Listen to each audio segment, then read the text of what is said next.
Now opener, brain tumours now claim more young lives than any other form of cancer. The tumour rate has increased by a staggering 21% in just a decade. One of our leading surgeons is worried about a link with the growing use of mobile phones. So, who in this classroom owns their own mobile phone? Pick a typical class of 11 and 12-year-olds and you soon find out that having a mobile is now the norm. How does texting and emailing make communication less personable? And how do cell phones make kids less sociable? The main purpose of a cell phone before smartphones came out was to communicate with other people while someone was gone from their home phone. Since smartphones have come out, the purpose of a cell phone has changed. The purpose of the cell phone now has changed the way we look at technology, and we can do stuff that people thought could have never been done. Smartphones can access Twitter, Facebook, email, texting, live streaming, shopping, and many other things to look at. But is this a good thing that we can look at a phone all day to manage our lives?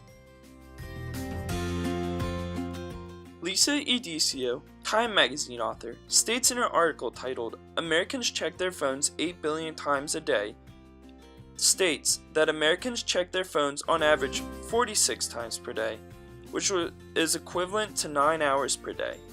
Edicio states that in a recent study performed by Deloitte, 81% of Americans are on their phones while out to eat.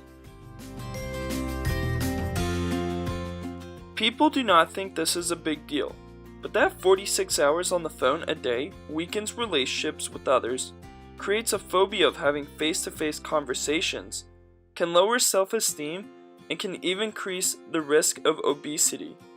These are ways that have made kids less sociable. The Center of U.S. Disease Control and Prevention states in a recent study that from the ages of 6 to 17, 15% of these kids are overweight. This path to obesity has to do with the fact that we can live a full life on our mobile phone devices by communicating all the way to grocery shopping.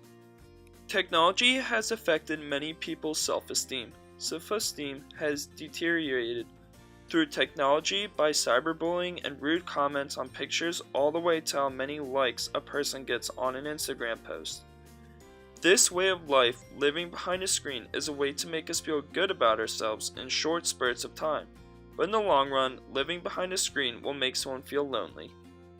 According to MIT psychologist Sherry Turkle, a reason why teens are less sociable today due to technology is because teens are not fully developed in the interpersonal development stage, while adults who use cell phones can still have face-to-face conversation because they are fully developed in their interpersonal development stage. Turkle talks about the example of saying sorry and hitting send. She describes a sincere apology as face-to-face because you can see the person's face and feel their emotions. But an apology over text is not meaningful. It can hurt the relationship because you cannot see how much you have hurt the person and how they are feeling. There are many ways to overcome this fear of face-to-face conversations. It is recommended for kids to go outside and play with other people. It is also recommended for kids to FaceTime or Skype their friends, which helps face-to-face conversations instead of texting or calling, because then you can see their emotions and read facial expressions.